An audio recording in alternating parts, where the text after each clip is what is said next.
María López Villalba es licenciada en Filología Clásica y doctora por la Universidad de Málaga. Es profesora del Departamento de Traducción e Interpretación de la Universidad de Málaga, tanto en el grado como en el máster oficial en traducción para el mundo editorial.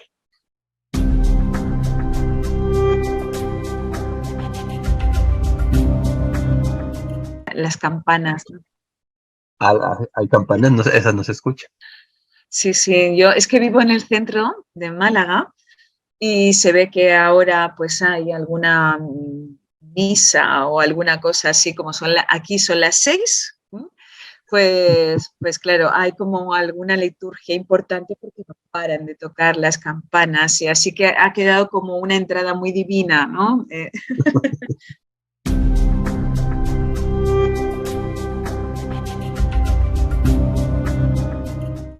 Uf, qué difícil para empezar, Aarón.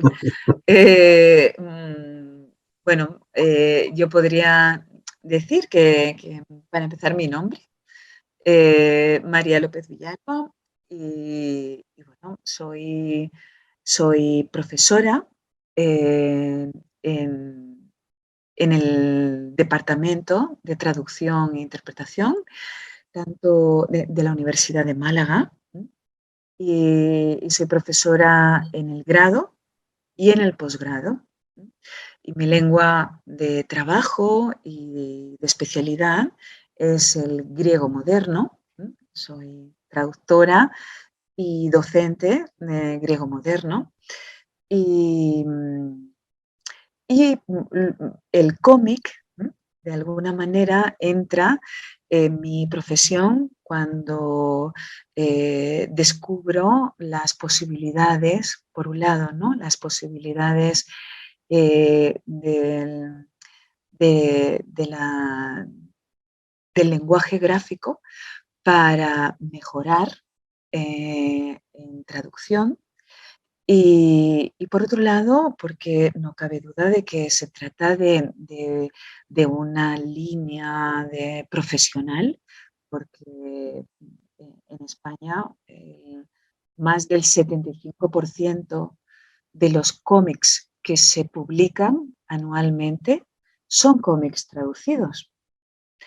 De hecho, en el último informe de TVOsfera, en los años de la pandemia, la producción nacional en español no llega al 17%. Con lo cual tenemos ahí un 23, o sea, un 83% de cómics traducidos, de toda la publicación de cómics en España. Eso no cabe duda de que hacen falta traductores, traductoras y que la especialidad de cómic es una realidad. No basta con conocer bien la lengua original y tu lengua materna para hacer buenas traducciones de cómics. Entonces, todo eso pues, hace que el cómic entre en mi docencia y luego pues también una pequeña vía, ¿no? También de investigación. Así que aparte de ser docente, investigadora en la Universidad de Málaga, también, pues como he dicho, soy traductora, no profesional, porque no es esa, ¿no? La principal vía de, de ingresos, ¿no? Por mi parte, pero sí soy traductora de literatura griega contemporánea y de cómic, también griego. Así que yo creo que con eso ya me he explayado mucho.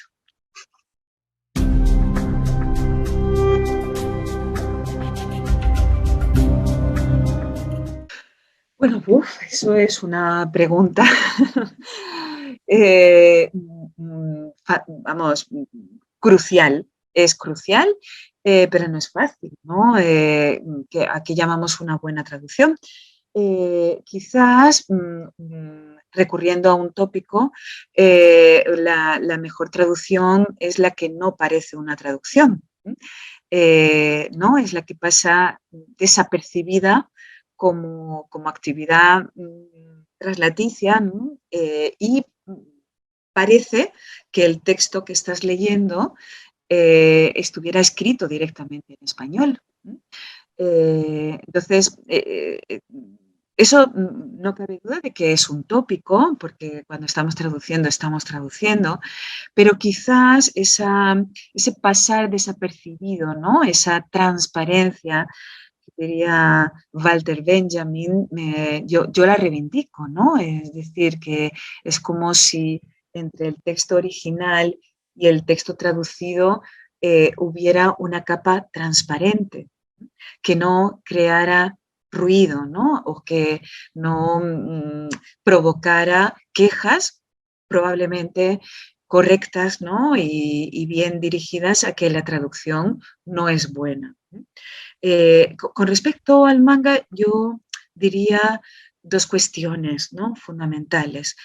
Una es que mucha de la producción de manga, que va creciendo año a año, ya estamos por 27% de los cómics que se publican en España proceden, ¿no? De Japón o de Corea del Sur y es manga. Muchos de esos cómics no están traducidos directamente del japonés, sino que hay una lengua puente intermedia que suele ser el inglés, con lo cual ya ahí hay un filtro, un problema, ¿no? Porque ya hay una lengua por medio, por lo tanto hay una actividad de interpretación, de escritura, condicionada por la lengua materna, que es el inglés, y luego hay como un segundo paso, ¿no? Eh, Eso no quiere decir ya per se que va a dar lugar a una mala traducción, no es eso, pero no cabe duda de que es una característica. Es una característica, mientras que el cómic estadounidense o canadiense, ¿no? de la tradición norteamericana, superhéroes, Marvel, para entendernos, ¿no? Pasa directamente del inglés al español, es una traducción directa, del japonés. En muchos cada vez menos, pero en muchos casos están por medio. Está el fenómeno fan también, de muchas personas que no tienen la paciencia, ¿no? De esperar que se publique en Panini y hacen traducciones, las famosas escalations que salen, ¿no? Que intentan pues publicar, ¿no?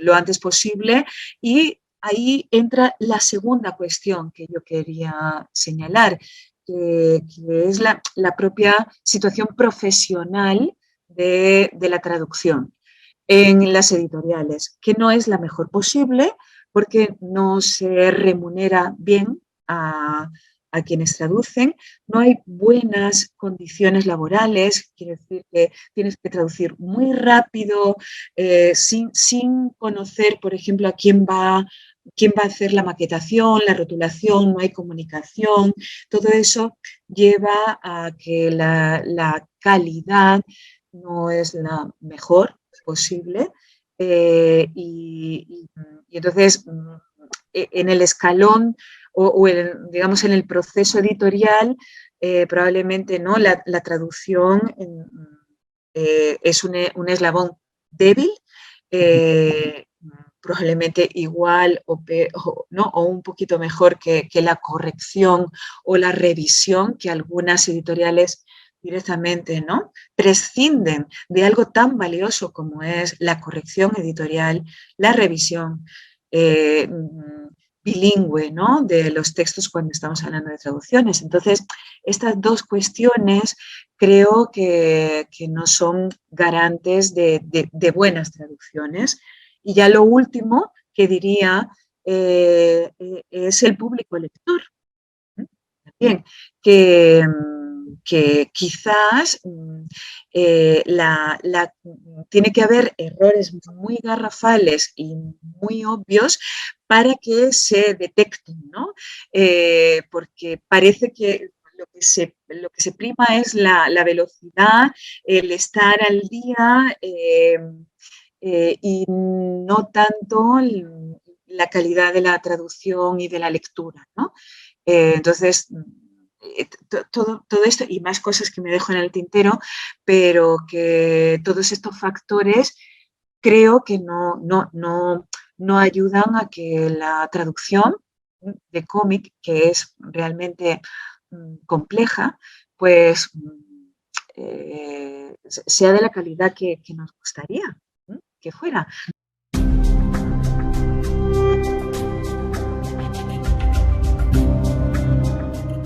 Yo creo que, por supuesto, habría que, lo primero, separar entre la investigación histórica, científica, académica, y por otro lado las connotaciones nostálgicas o de eso de cualquier pasado fue mejor, ¿no? Y este tipo de cuestiones que espero que en mi trabajo al que te refieres, ¿no? Buscando el primer Batman en español,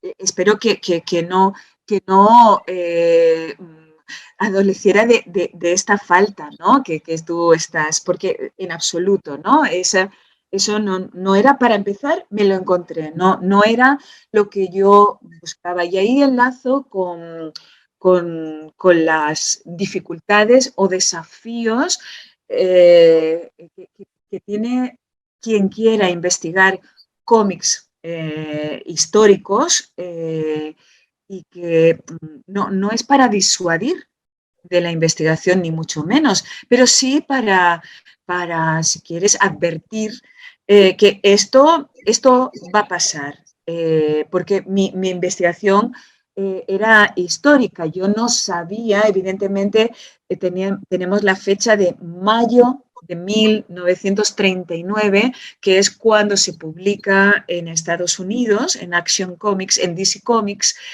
aparece el primer Batman publicado. Entonces, evidentemente, había que empezar a buscar a partir de junio de 1939, porque ¿no?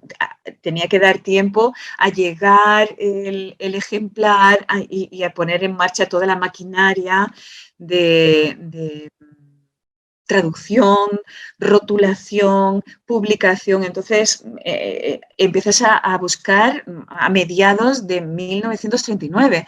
Entonces, yo, si me permites un poco, ¿no? Hablar de mi soberbia académica, claro, yo venía pensando ingenuamente que yo iba a ir a la Hemeroteca Nacional y me iba a sentar en mi magnífico pupitre, iba a decir, quiero todos, ¿no? Todas las publicaciones de cómics que tengáis a partir de junio de 1939. Cosa que si estuviera investigando traducciones, por ejemplo, de Virginia Woolf al español en México, pues probablemente sería así. Habría un catálogo de las publicaciones de novelas de Virginia Woolf y las tendría sobre la mesa y empezaría a trabajar y a investigar, ¿no?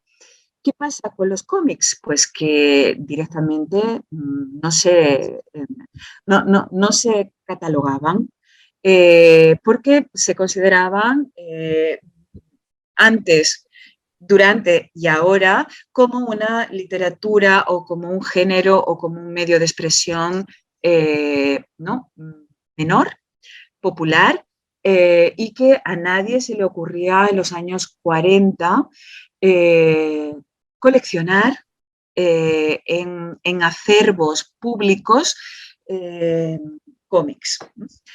como mucho se encontraban en la hemeroteca periódicos que en sus dominicales tenían suplementos en los que en algunos de ellos se conservaba, porque esa es otra, están los periódicos, pero no están los suplementos. Alguien, ¿no?, se lo ha quedado por el camino y entonces no aparecen.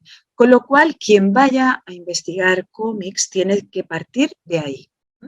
Eso es fundamental. Es muy, muy improbable que lo que estés buscando lo encuentres en una biblioteca, porque, porque directamente, pues eso, ¿no? Ahora sí, pero entonces no se consideraba o textos o publicaciones valiosas como para, ¿no?, que formaran parte del acervo, ¿no?, del patrimonio en el idioma, ¿no? Y en México en concreto, que es algo asombroso, como digo en mi publicación, porque no tiene parangón en ningún otro país de habla hispana, quizás un poco en Argentina, que también hay un boom en los años 40, un poco también en Perú, pero desde luego en España no, porque después de la guerra civil, pues tenemos ahí, ¿no?, un gran apagón de publicaciones y, por supuesto, también de catalogación.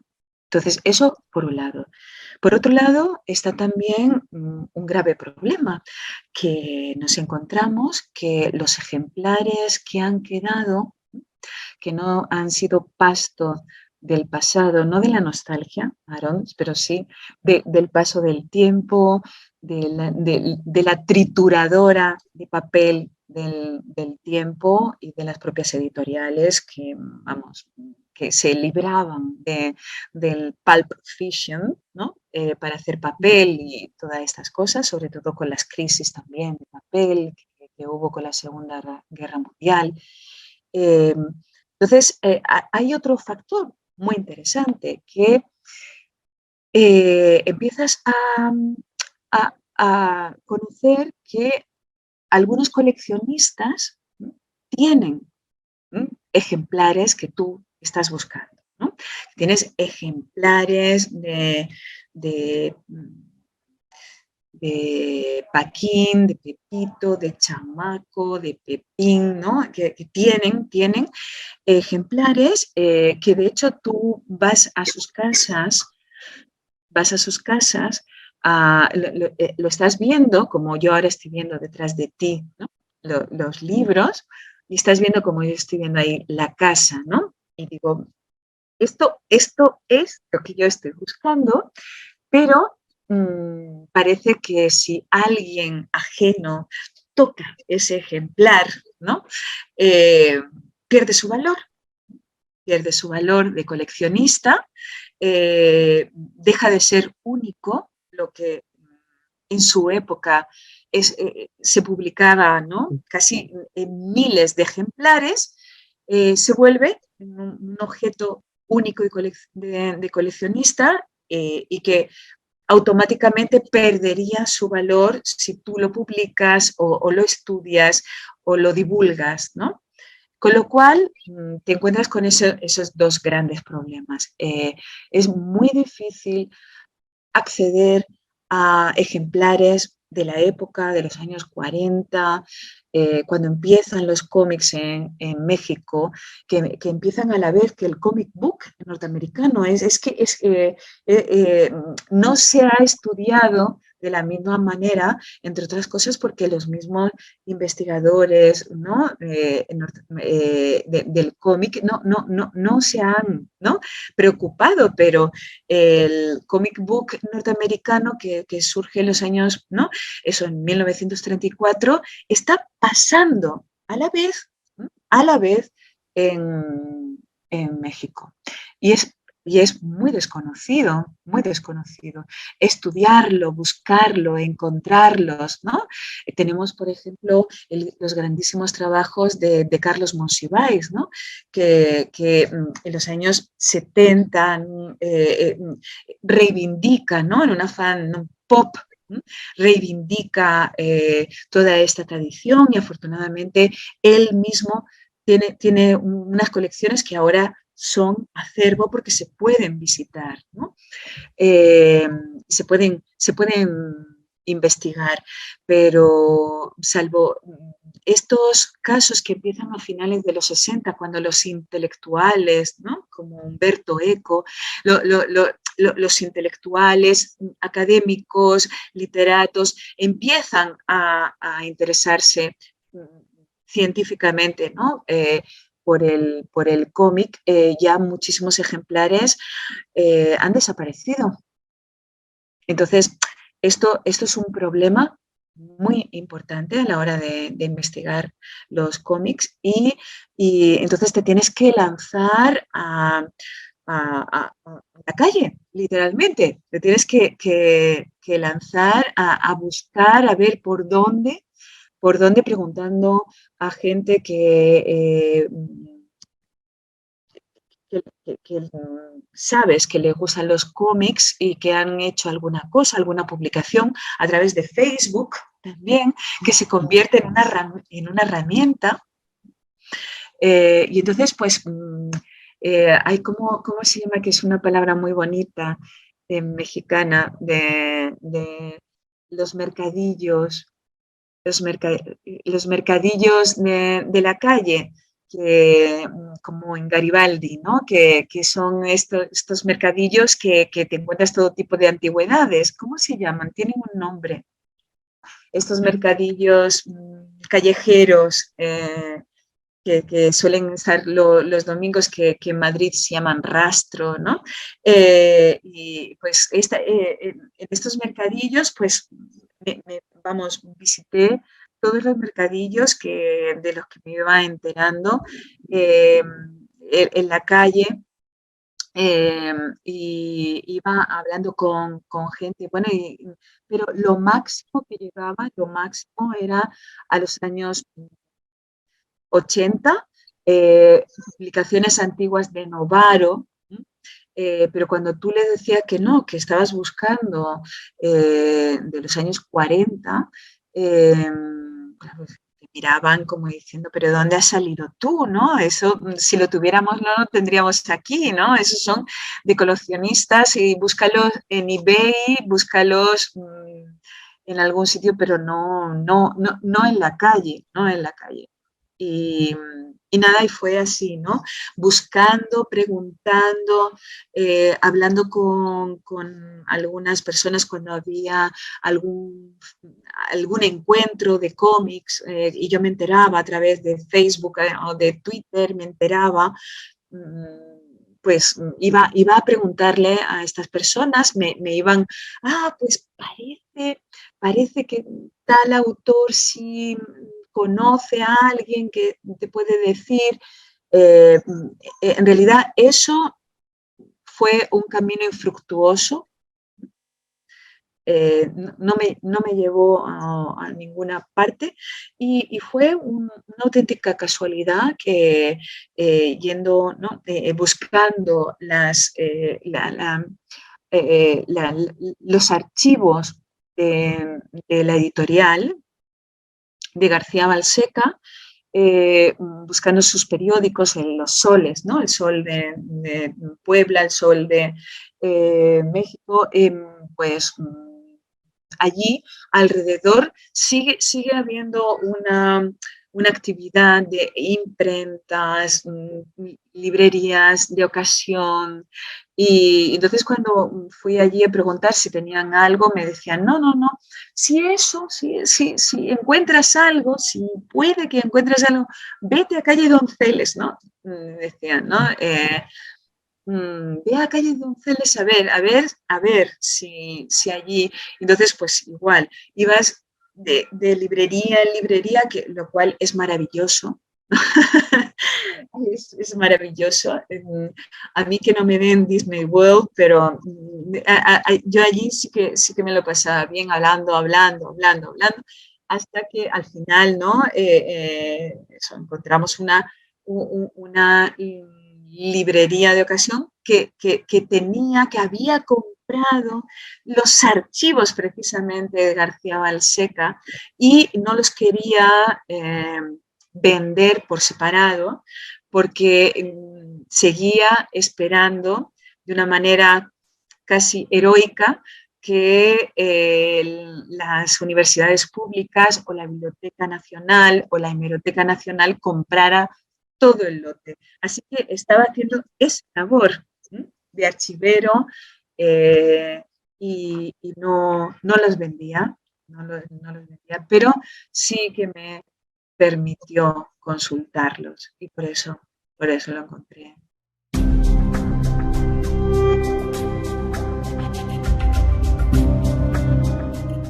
Puede que no, porque puede que no, porque ya estamos hablando de una época digital.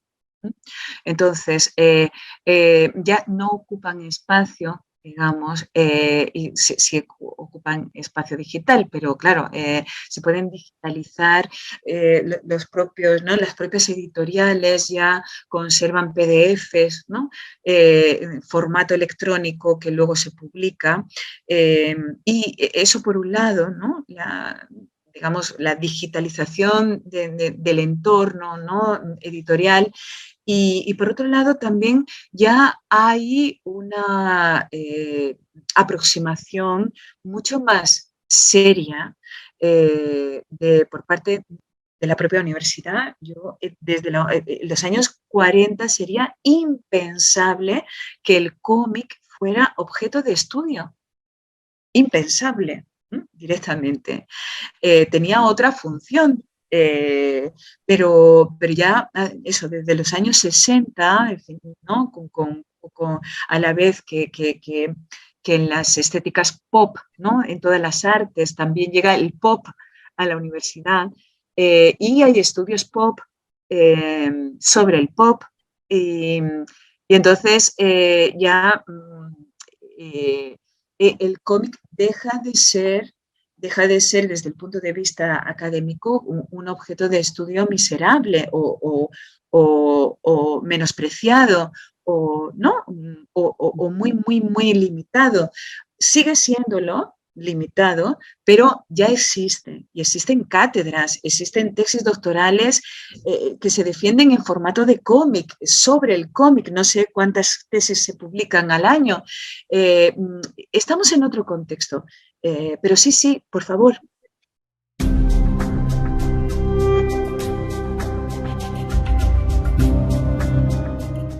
A ver, yo creo que para hacer cualquier trabajo de carácter amateur, no dentro de la academia porque tienes que publicar y te tienen que reconocer y forma parte, yo soy PDI, personal docente investigadora, o sea que a mí me pagan por dar clases y también por hacer investigación y por publicar, ¿no? Lo tengo que hacer, ¿no? Pero incluso yo me voy a poner ahora, siguiendo ¿no? Tirando de tu pregunta, me voy a poner en la piel de alguien a quien le gustan mucho los cómics y quiere hacer un trabajo en su tiempo libre ¿no? Para ver, pues eso, ¿no? En 2002, ¿cuántos cómics se publican ¿no? sobre tal temática o fanzines, como antes hablábamos, que eso todavía está en esa categoría de literatura marginal, en los márgenes, no marginal, sino que está en los márgenes y por lo tanto se mueven unos circuitos que después son más difíciles de rastrear, porque es su propia naturaleza, ¿no? Bien, por ejemplo, vamos a plantear una investigación que sea 2002 fanzines que se publican. Yo creo que para que cualquier trabajo tenga rigor, tú tienes que demostrar cada una de las palabras que escribes. Tú no puedes decir, como he leído, ¿vale?, que la primera traducción de Batman en México data de 1944. Porque tú puedes tener constancia de que en 1944 efectivamente se publican historietas de Batman. Pero tú como investigador, como investigadora, aunque sea de carácter así, amateur, te tienes que preguntar, ¿esto que tengo ahora mismo en mi mano es la primera traducción de Batman? ¿Puedo demostrar eso? Si no puedes, sencillamente atente a lo que tienes en tu mano. Tú puedes escribir que en 1944 se publica Batman traducido en tal publicación, en las páginas tal, y aquí está ¿no?, la prueba documental de esto. Yo creo que el rigor, la precisión y la curiosidad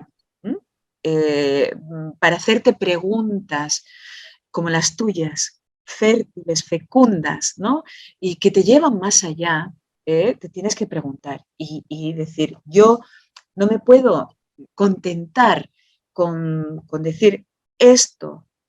Esto lo he descubierto, uy, qué bien, ¿no? Un fanzine de tal, ¿no?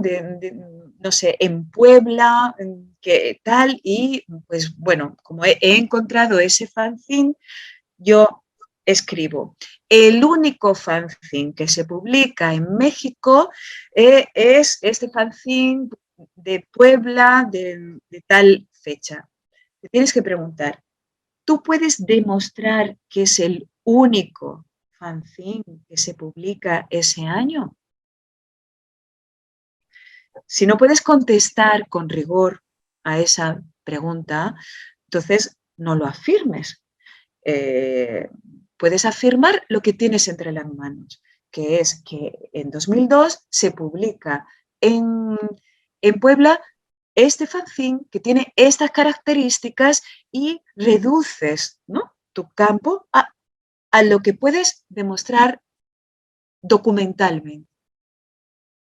Esa es la brújula. Esa es la brújula.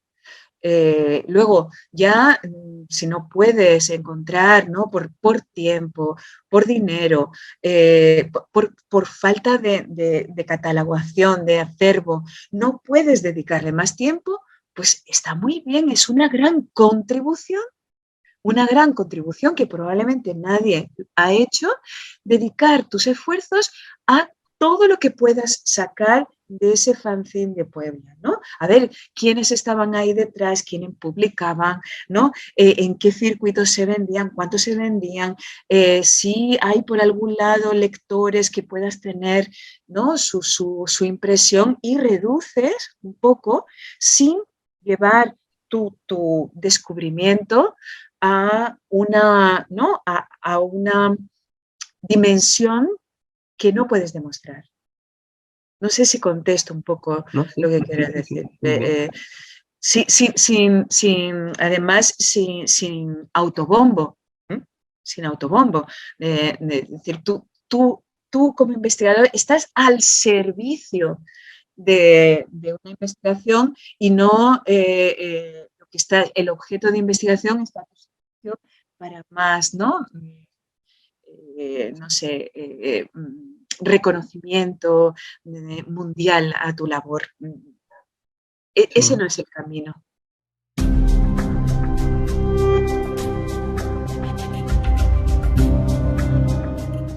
Es la primera vez que yo sepa en la historia del cómic mundial, no he encontrado nada, ¿vale? Pero lo que decía antes, no puedo arrogarme, ¿no? Es la primera vez que se publican cómics diariamente. Eso genera una demanda de historietas abismal propia, que eso hace ¿no? Al principio eran traducciones, pero luego empiezan a necesitar muchas más páginas para que fueran ¿no? Los propios dibujantes mexicanos los que crearan historias propias, ¿no? Y empiezan a crearse además, por ejemplo, Pepín empieza a ser una publicación más mexicana, ¿no? En el sentido de propia, de publicación propia, mientras que Paquito, que es donde sale Batman, está en otro, como en otro nivel un poco más exigente, que ahora lo llamaríamos de novela gráfica, porque ahí son otro tipo de lectores y ahí hay muchas traducciones. Y claro, lo que necesitan es vender ejemplares, tener que nada menos, ¿no? Que tenían 40, 60, 70 páginas, 3 veces a la semana, pero ¿de dónde sale todo esto, no? Entonces, me puedo imaginar el furor de la editorial eh, pagando poquísimo, y que no solo a los dibujantes, sino también a quienes hacían las rotulaciones a mano, que pasaban ¿no? las traducciones a mano, los que hacían, ¿no? las correcciones, el departamento de traducción, no ha quedado prueba documental. Yo estuve buscando, claro, la mayoría han muerto ya, evidentemente, pero estuve buscando de todas las maneras posibles, nadie firmaba, ningún traductor, ninguna traductora firmaba, no aparecían los títulos de crédito, prácticamente tampoco los dibujantes, a no ser que ya fueran famosos, y entonces ya vendían, ¿no? Con sus nombres. Es muy difícil, pero por otro lado muy comprensible comprender cómo el proceso editorial, ¿no? El furor, la necesidad de publicar a esa velocidad, pues no garantizaba el rigor. Entonces, pues compraban al kilo, supongo, compraban al kilo y decía, bueno, vamos a meter esto aquí, esto así, pero sí, y luego veías que como la tercera historieta es la primera que se publica en, en México y las páginas se cambian, entonces luego aparecen la tercera, luego la segunda, la primera historieta aparece entera, cuando en Estados Unidos apareció en varios números. Lo interesante es verlo, comprender que por qué, no juzgar, ¿m? Y por supuesto no verlo como, ¡ah, qué maravilla! ¿No? Cómo era posible, ¿no? Que la gente leyera tanto. Eh, eh, habría que ver por qué, ¿no? Todo esto. Y a mí me encantaría llevar un grupo de investigación en el que hubiera diferentes, ¿no? Líneas para comprenderlo desde la política, la sociología, para entender, ¿no? la propia industria, ¿no? De periódicos, porque había muchísimos periódicos y de gran calidad en México en los años 30, que explica por qué pasó aquí y no pasó en otros ámbitos del español. También en Argentina. En Argentina iban a la par, iban un poco a la par, pero no con la con la cantidad de publicaciones, la periodicidad y dentro de todo esto, pues también muchísima creatividad, vamos, impresionante, ¿no? Creatividad a velocidades impensables. sin un formato digital como estamos ahora, que nos podemos mandar o podemos tener una plática de este tipo, ¿no? Con tantos miles de kilómetros de distancia, es realmente asombroso.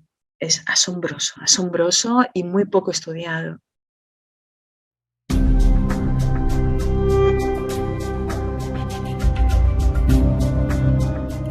Francamente, no sé cuál es tu opinión, Aarón, al respecto, pero yo creo que estamos viviendo, sí, ¿no? El canto del cisne de las ediciones en papel, que van a convivir, por supuesto, pero que el libro se va a transformar y, curiosamente, el cómic es uno de esos, ¿no?, medios de expresión que de muy mala, ¿no?, se ajustan a la pantalla o al papel y precisamente tienen ese valor de objeto, de artefacto editorial, que a lo mejor pues ya las novelas, el ensayo, la propia poesía, eh, el salto digital es mucho más rápido, ¿no? No sé si tu opinión al respecto.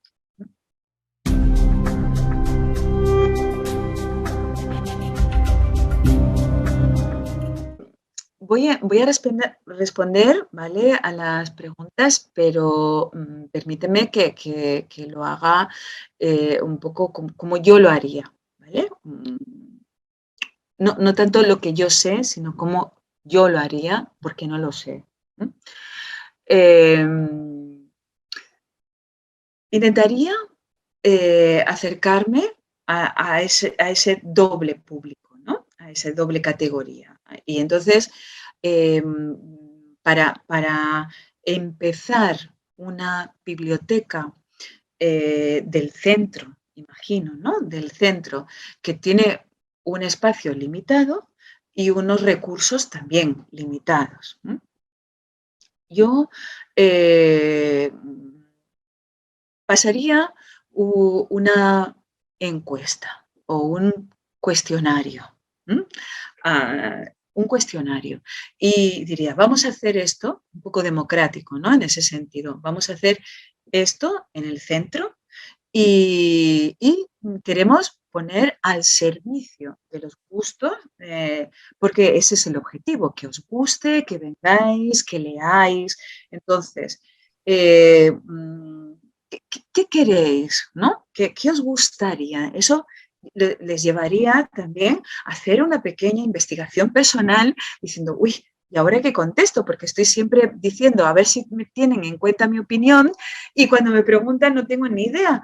Y se trataría de decir, pues bueno, un poco guiar esas respuestas, ¿no?, de decir, ¿por qué no os centráis no tanto a lo que tenéis acceso en Internet, ¿no?, que lo tenéis a golpe de clip, o ¿no?, algo que lo tenéis en casa o que los podéis prestar, ¿no?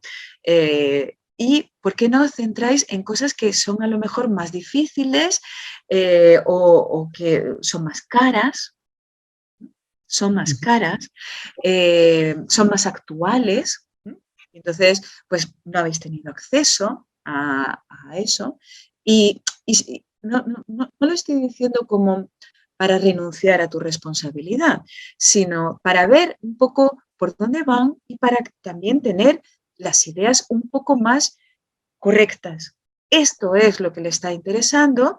Si de todo eso se repite un título 15 veces, pues esto tiene que estar, aunque no pasa por tu imaginación o no lo consideres, ¿no?, que sea de calidad, pero es un dato, ¿no? Y yo siempre que lo hago con mis alumnos me llevo la mano a la cabeza, porque claro, para empezar, no los conozco, la mayoría de los casos, no, y cuando los leo me horrorizan. Pero entiendo que lo que yo estoy haciendo es ponerme a su, ¿no? Por un lado, ¿no? A su servicio. Y trayéndolos a con estos títulos justo al lado, pues a lo mejor se pueden encontrar con, ¿no? Con Chris Ware, por ejemplo, que ahí hay un nombre que me parece eh, imprescindible, imprescindible para entender el cómic contemporáneo, porque creo que tiene que estar, ¿no? Y entonces a lo mejor lo tienen justo al lado y dices, ¿y este quién será? Y los puedes, ¿no? Llevar ahí. Entonces, esto mismo que estoy diciendo con el público infantil, ¿no? O juvenil, pues lo mismo llevarlo a profesores y profesoras que son mayores, que a lo mejor son también nostálgicos, como dices, ¿no? Y que realmente su visión del cómic se quedó anclada cuando tenían 13 años, ¿no? Y bueno, también es interesante a lo mejor ver ediciones conmemorativas. Recuerdo que cuando estaba, creo que era en 2015, se estaban celebrando, no sé si eran los 30 años, algo así, ¿no? De Calimán, que recuerdo en la plaza de Tlalpan. Allí había un centro cultural que tenía una exposición conmemorativa. Yo no me lo pude traer porque es que era imposible traerme tanto peso, ¿no? Pero tenía como habían hecho como un catálogo, una cosa así, de la exposición con muchas historietas de Calimán. Entonces, a lo mejor para esta persona eso es una actualización, ¿no? Y de cómo Calimán ha influido en dibujantes posteriores y tiran de ese hilo y descubren a otros que a lo mejor no tenían ni idea, pero que están ahí y que han bebido de Calimán y han generado, ¿no? Su propio discurso, su propia estética. Eh, yo haría eso, ¿no? Y por supuesto, sin renunciar a tu propio gusto, porque creo que a estas alturas, ¿no? Tanto por tu propia formación como por tu propio compromiso, porque estas pláticas solo se explican por tu compromiso, eh, pues tienes que fiarte también de tu criterio. Y entonces ahí poner, si en total puedes, para empezar, puedes comprar 50 obras, pues a lo mejor de esas 50 obras, 15 van a venir de los chavos, ¿no? Otras 10 o así vienen de las personas mayores y el resto, pues, es tu criterio, ¿no? Lo que tú vas pensando, bien nacional, bien traducido, ¿no? Eh, yo actuaría algo así, algo así. ¿No? Me parece, para que además todo el mundo se ve implicado, ¿no? Democráticamente en la formación, ¿no? Hay muchas y buenas sorpresas y otras, pues tienes que hacer, ¿no? De tripas corazón y decir, vale, pues nada, lo aceptamos, ¿eh? Esto tiene que estar, aunque a mí me parezca deleznable, pero bueno, está ahí en una esquinita y ahí está, ¿no? Bien, y ahora, con respecto a, yo creo que puedo pasarte así como mi top 10, ¿no? De obras, porque lo hago con mis estudiantes, ¿no? Le pongo, ¿no? Biografía selectísima, ¿no? De, de, de lo que yo considero que es fundamental, ¿no? Y no sé, así de dibujantes que ahora me parecen muy interesantes, por decir una autora, no sé, Ana Peñas, que no sé si conoces, ¿no? Ana Peñas, que fue la primera dibujante en conseguir el cómic, el Premio Nacional de Cómic, la primera y única, hay que decir, mujer hasta ahora, que lo tienes por ahí, ¿no? Estamos todas, sí, bravo, bravo. Y tiene dos nuevas obras buenísimas, ¿no? De Todo bajo el sol, que es un trabajo buenísimo de la evolución del turismo en España, ¿eh? Y una crítica muy interesante, muy bien dirigida, muy bien documentada sobre ¿no? También la cara oculta, digamos, del turismo masivo y salvaje en las ciudades, ¿no? Eh, muy interesante. Y otra obra también, creo que son las tres así que tiene, se llama Transición, y es sobre la transición española, también muy interesante, basada un poco en el lenguaje de los carteles políticos, de, cuando surgen, ¿no? los partidos políticos después de la dictadura de Franco en 1975, se inicia, ¿no? El proceso de transición y hace un estudio muy interesante de los carteles políticos y cómo la evolución de las ideas democráticas. Y me parece una autora que muy buena, muy buena. Eh, creo que también tendría que estar por derecho propio Paco Roca, eh, por su gran, ¿no? Contribución, su obra diversa y por su calidad.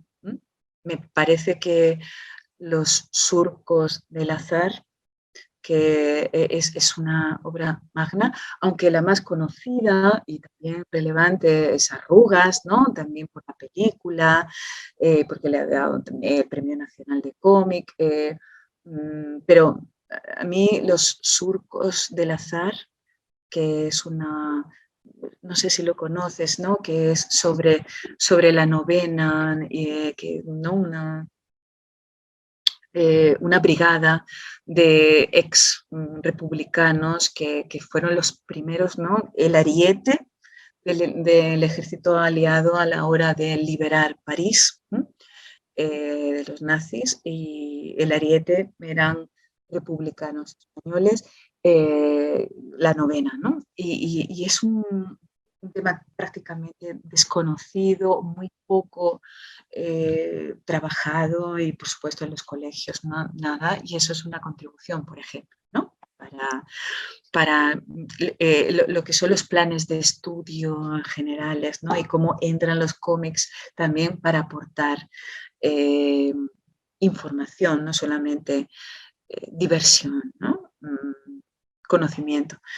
Eh, y, y, no sé si, por citar a alguien también así muy fresco que me gusta mucho, que es Moderna de Pueblo, que hace críticas brutales y muy divertidas al mundo de los urbanitas, de las ciudades que hay, por ejemplo, ¿no? En México, que yo sepa, ¿no? Que sí, los fresa, ¿no?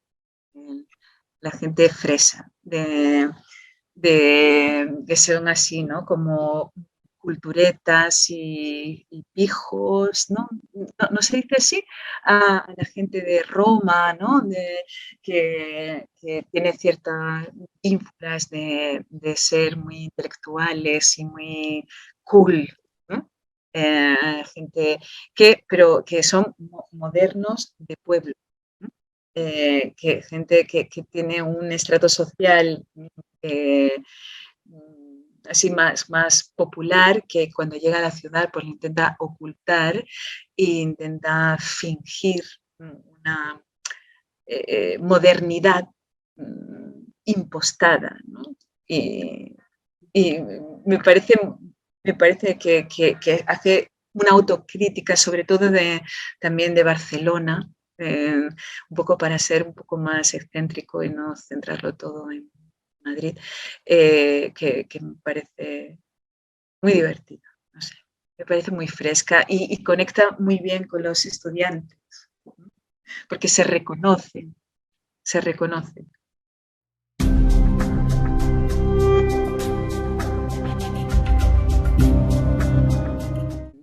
Sí, sí, sí me gustaría decir un poco como hago también en el trabajo este sobre Batman, ¿no? El making of, ¿no? Me gusta el making of, cómo entra en la investigación. No solamente yo llego y te cuento, sino cómo participo, ¿no? En esto. Me gusta ese planteamiento y por eso lo hice en el trabajo y en esto es igual, es decir, como una profesora de lengua, cultura, traducción de griego moderno, llega a esto, ¿no? Y creo que es relevante para contestar a tus dos preguntas, ¿no?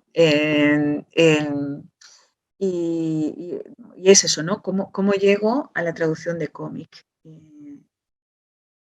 Y fue pues eso, ¿no? En clase de traducción estábamos trabajando ayer por el 2000, ¿no?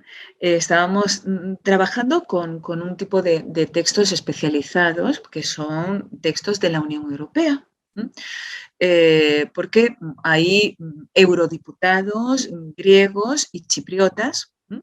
Que se expresan en griego moderno en las sesiones plenarias del Parlamento Europeo y pues todas las intervenciones se dicen, ¿no? Se hacen en la lengua materna y por lo tanto hay que traducirla a todas las lenguas de la Unión Europea. Entonces, ahí hay también una actividad laboral y además son tipos de textos muy interesantes porque lo mismo te encuentras con un vocabulario específico sobre la pandemia, el coronavirus y las vacunas.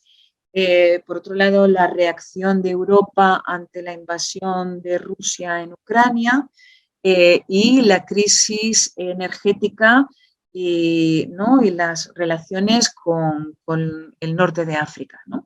Entonces, cada uno de estos eh, campos de especialización, pues en un mismo discurso tienes que trabajar, ¿no? Terminología diferente. Estábamos trabajando con ese tipo de textos y yo percibía cómo mis estudiantes eran muy serviles, le daba miedo provocar un conflicto diplomático si cambiaban una coma, ¿no? Entonces, yo pensaba, ¿cómo se despegan del texto para traducir mejor? Eh, entonces, hay un autor griego muy conocido que se llama Arcás, dibujante, y que todos los griegos lo adoran, ¿no? Y un poco como Forges en España. Y entonces, pues, planteaba un problema de traducción muy grande, ¿no? En el chiste, ¿no? Chiste gráfico, la viñeta. Y entonces, pues les dije, a ver, vamos, olvidaros hoy de los eurodiputados chipriotas y vamos a centrarnos en esto. Este es el problema, ¿cómo lo resolvéis? ¿Y cuál fue mi sorpresa? Que empezaban a imaginar soluciones increíbles, ¿no? Creativas, frescas, bien hechas, bien dirigidas, volaban, ¿no? Cuando con los otros estaban lastrados, ¿no? Con los textos.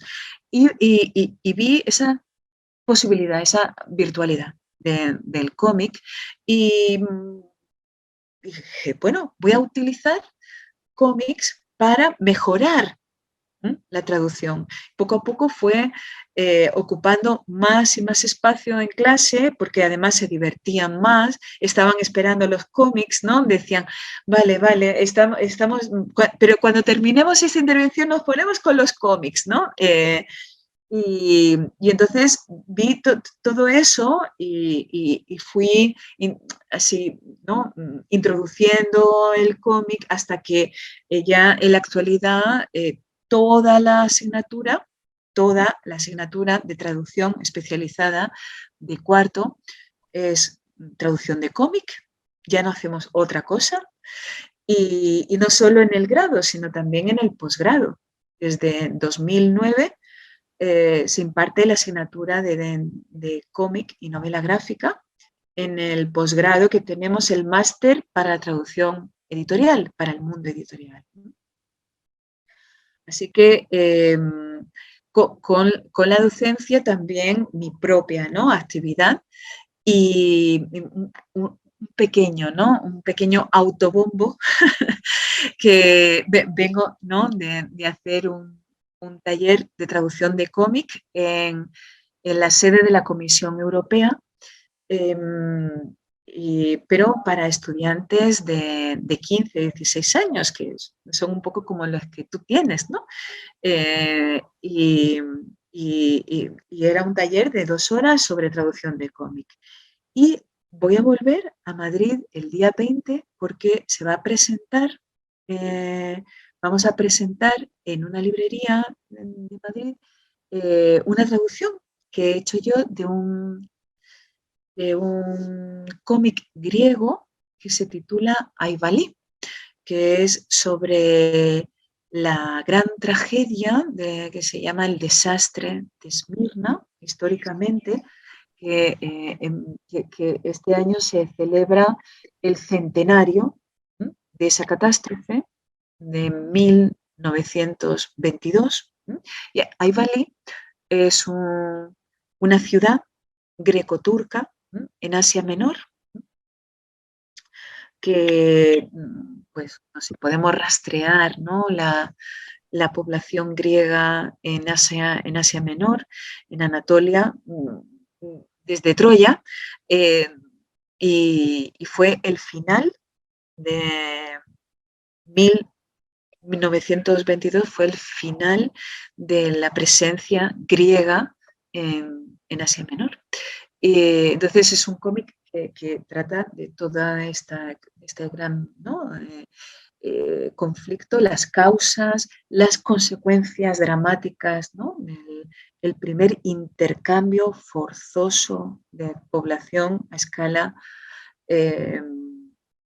mundial de 2 millones de personas, y que tuvieron que abandonar los turcos que vivían en Grecia, tuvieron que abandonarlo todo y irse a Turquía, y 1,5 millones de griegos que vivían en Asia Menor tuvieron que dejarlo todo trágicamente y irse a Grecia. Entonces, sobre eso, y es una traducción mía ya como traductora, ¿no?, de cómic. No solo hago eso, pero creo que la traducción de cómic tiene una gran virtualidad. Aprender a traducir, yo siempre empiezo mis clases y creo que puede ser un buen final también para la plática, ¿no? Es decir, si aprendemos a leer con cómics, ¿por qué no aprender a traducir con cómics? Me parece que quien sabe traducir cómics es como estar preparado para correr una maratón. Entonces, cuando haces 23 kilómetros, que es traducir a lo mejor una novela, lo haces, ¿no? Lo haces porque traducir cómics, como hacerlos, claro, es muy complejo, muy, muy complejo. La narración gráfica está muy minusvalorada, muy menospreciada. cada vez hay que decir que menos, pero sigue estando en un segundo plano en comparación con la literatura seria. Pero, sin embargo, su complejidad de medios es quien lo hace bien, por supuesto, tiene muchísimo mérito, muchísimo, muchísimo, muchísimo. Bueno, este es ya la sexta edición, la sexta, también conmemorativa por el centenario. Es un cómic que se publicó por primera vez en 2014 y tiene nada menos que 476 páginas. Y que para ser un cómic, pues aquí, ¿no? Se ve algunos, ¿no? Como veis, ¿no? Y en otros que está, ¿vale? Así que esto es un poco eso, ¿no? Una labor importante, Sí. importante porque tiene también una parte final que es texto corrido, ¿no? Que son las biografías de la gente que aparece, algunas cosas, y algo muy, muy importante, que es un glosario, que ya el propio autor tenía un glosario de términos que para un lector medio griego ya es complicado, ¿no? Pero claro, que teníamos que adaptar, ¿no? Teníamos que adaptar, entonces había muchas cosas que para un griego decir el 22, ¿no? Está claro que es, ¿no? Como en España decir el 36, ¿no? Que es el inicio de la guerra civil, pero en España teníamos que poner, ¿no? ¿Qué era eso, ¿no? Del 22, es el desastre de Asia Menor y explicar, ¿no? El Tratado de Lausana, en fin, unas cuestiones culturales, ¿no? También de comidas, por ejemplo, de músicas, de bailes. Okay.